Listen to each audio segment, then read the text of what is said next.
Doutor Candiotto, eu quero ouvir também o senhor aí, que é o homem, né, do dia a dia, né, na lida com essas situações. O que lhe parece essa nossa reunião aqui?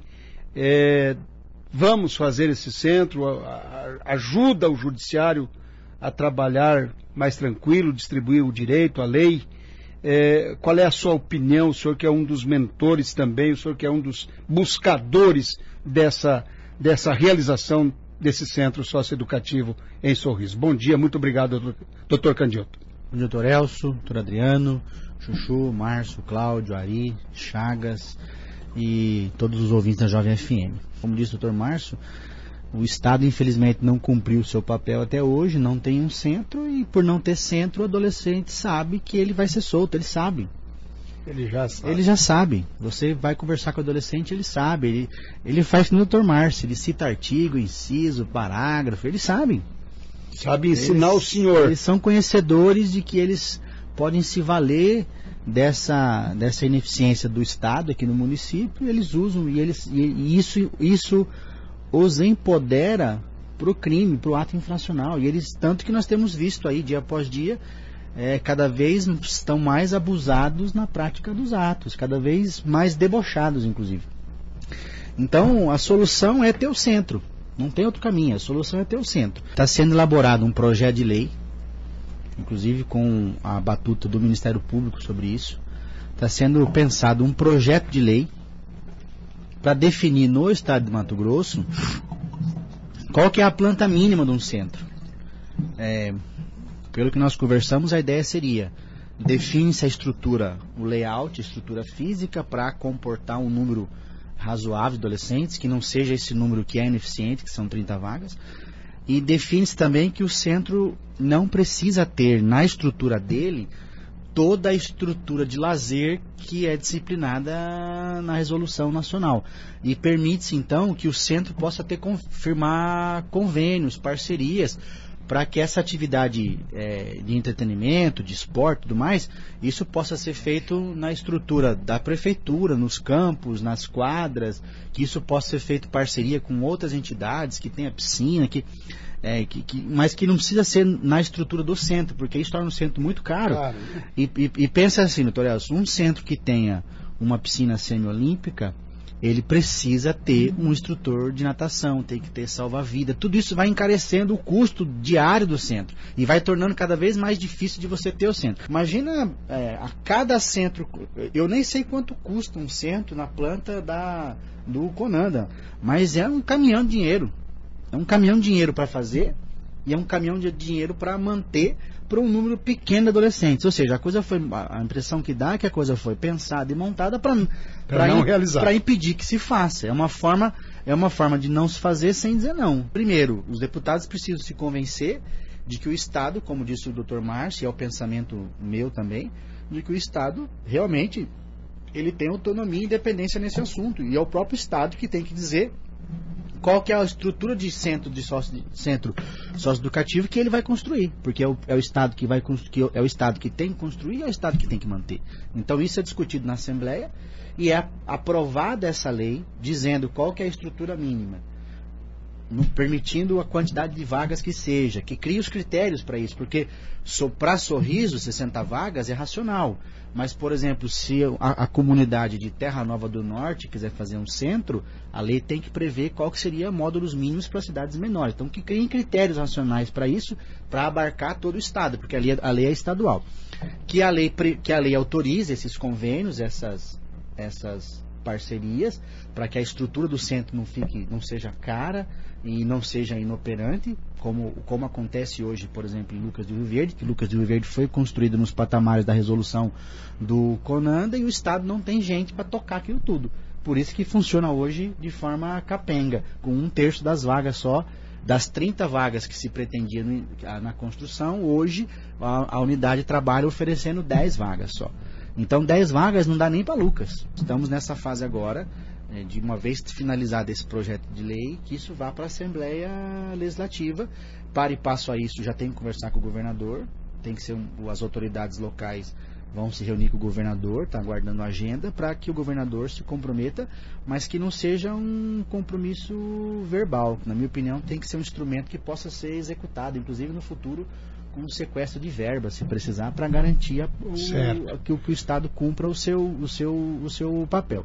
E caminhando nesse sentido, infelizmente não há toque de caixa como seria o essencial, mas já temos um norte para, no horizonte próximo aí,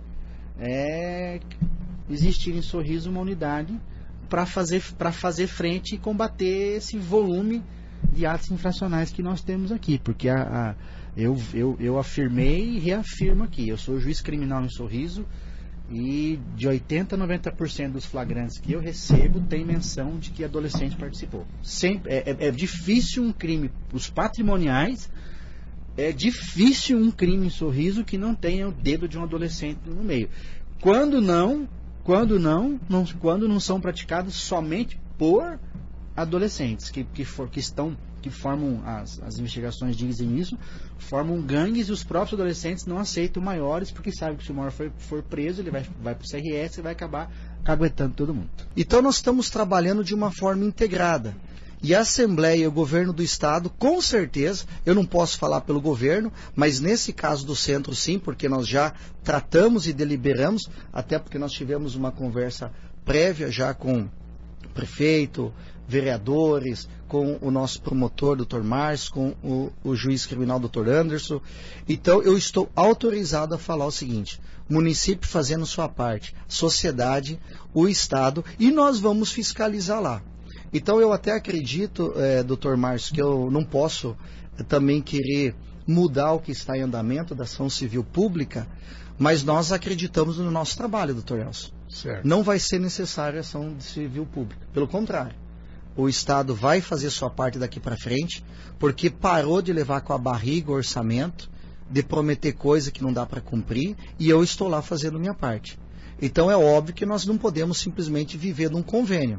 Então nós temos que ter mecanismos legais de fazer com que o Estado cumpra realmente, como é na questão do consórcio de saúde. Você nos traz, Chuchu, deputado Chuchu, uma garantia das autoridades lá que você falou, do governo do Mato Grosso, né, do Poder Executivo, de que esse centro sendo aí construído em parceria com o Estado, o Estado vai fazer a parte dele. Perfeitamente. Vai tocar esse centro. Porque Sorriso, nós estamos cansados de arrancar o nosso couro já, né? Também vejo. Só vai e não volta quase nada. Eu também vejo.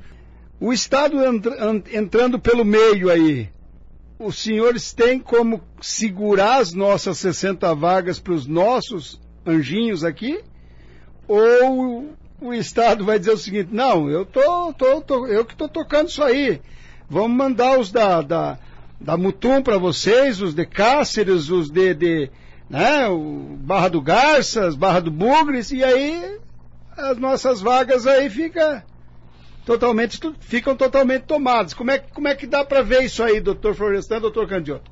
Hoje, em Cuiabá, Complexo do Pomeri, no mínimo 80% dos adolescentes que estão lá são da capital e de Várzea Grande. Lucas do Rio Verde, os menores que estão lá são de Lucas. Sinop, que é um local improvisado, os menores que estão lá são de Sinop. E Rondonópolis, os menores que estão lá num local improvisado são de Rondonópolis. Então o que eu tenho visto em termos práticos é que o juiz ele anui a vaga, o juiz titular da vara da infância. E se ele não tem vaga suficiente para o município dele, ele não tem como liberar para os municípios vizinhos. Então, não se trata de não querer ajudar o Estado. Talvez possamos pensar em 60 vagas, em disponibilizar 10 para atender os demais municípios aqui da região. Mas, o que eu tenho visto em termos práticos, e essa realidade é de muitos anos, não é de hoje, é que a comarca que dispõe de centro socioeducativo acaba ficando com 80% a 90% das vagas para adolescentes que cometeram atos infracionais no seu município, na sua comarca. Torells, por força de lei, a gestão da unidade ela é do juízo da infância local. O Estado ele que fornece os agentes socioeducativos, mas a gestão das vagas não é feita pelo Estado. Não é o Estado, não é o Poder Executivo que decide. Entra esse adolescente, sai aquele. Essa igual na unidade socioeducativa, a gestão é feita pelo juiz da vara. Doutor Adriano.